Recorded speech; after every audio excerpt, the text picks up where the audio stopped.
all you SPMEs out there.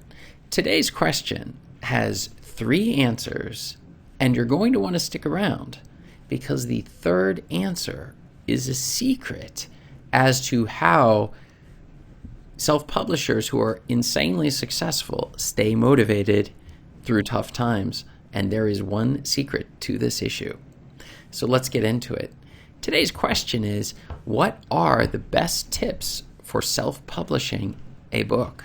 Now, this is an excellent question because when we first start getting self-publishing, we realize that we're going to want to make sure that we're doing things the best way possible. And there's a whole series of things we're going to keep in mind. One is time, how quickly we're going to be able to produce the book, if ever. The second one is the quality of the book that we're going to be putting out. Is it going to be a high enough quality that it's not going to be embarrassing to us when it hits the market? Something that we can be proud of. That'll be that we're happy to have our name associated with. The third thing is whether or not we're going to have the money necessary to do the project. I mean, obviously, maybe the tools that we're going to be using are going to be costing an awful lot of money. And so we're going to have to consider whether or not we actually have the resources to go about even making this successful in the first place. And this is what we are going to explore today. This is Chris Baird from selfpublishingmadeeasynow.com. Click the subscribe button if you'd like for me to make more videos like this one, and check out below in the description and you can find my absolutely free self-publishing checklist to make sure you are not skipping any of the important steps necessary to succeed and to win at the self-publishing game. So let's start a little bit with my story. When I first got started, I also was trying to increase sales. I got my book onto the market. When I managed to self-publish it, there was a lot of mistakes with it, but I was looking and wondering where exactly can I find ways to increase the sales. That was the problem I was looking at.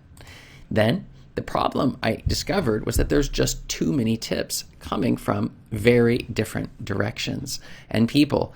Different people have tried different things. And let me just give you a couple here. One is, well, what if I just make my book free and post it to other authors? Because after all, maybe they would then buy it and become enthusiastic followers of mine.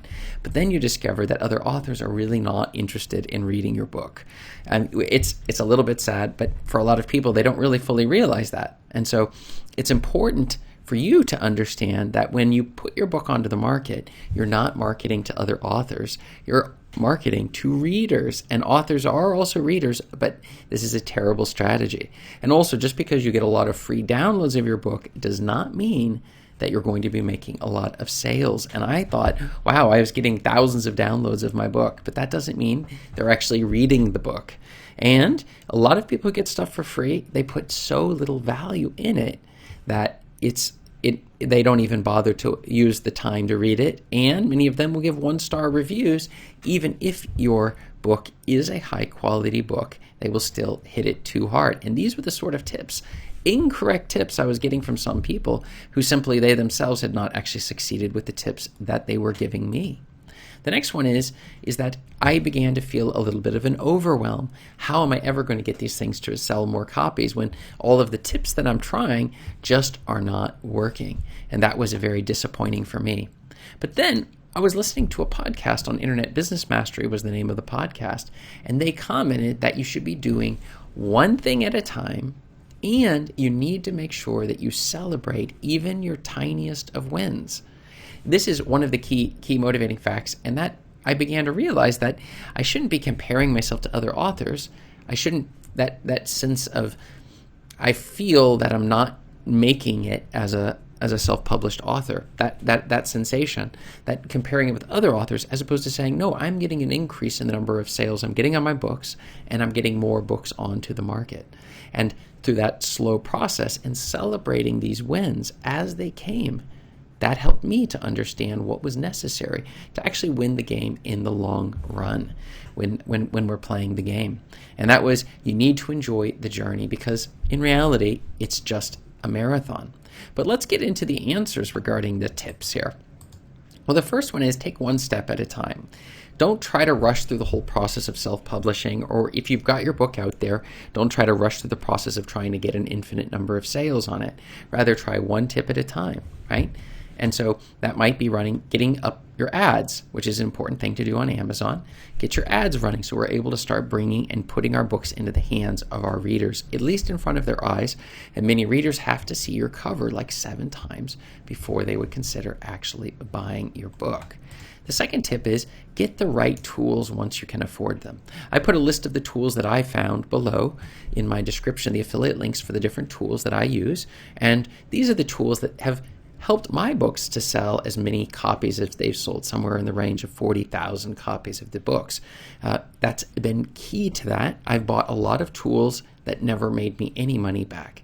And so I want to save you the time and the trouble of trying to go through a lot of different tools and different ways of purchasing different things if you just check out below. So no matter what you're struggling with on the self-publishing front, we've got you covered with the tools that I have found that have been fantastic at making the journey high quality books in very short time at the lowest amount possible, because that's a very important one too to keep in mind, which is we need to save every penny we can when we are self-publishing our book to make sure that we have that money to invest on our next book.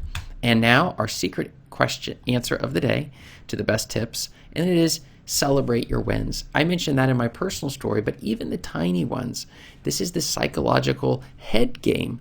And that's really what it comes down to, is that when you first come out, you can be excited and thinking things are going to be just amazing and you'll become the next J.K. Rowling and your sales were going to go off the charts.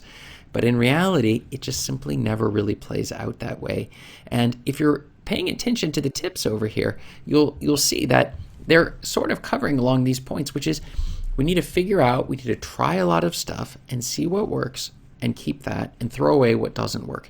And that's one of the reasons I even set up this channel, in order to clearly explain that self-publishing just doesn't have to be so hard. We can do it in an easy way if we can break it down into simple steps and then just go from there. So, what have you found? What tips have you found? Have you found these tips to be helpful? If you have, write yes in the comments below. And if you found them not to be helpful, write no. That way I can figure out what I can do better in the future videos. And check up above me in this corner over here for more video answers to your self-publishing questions. Thanks.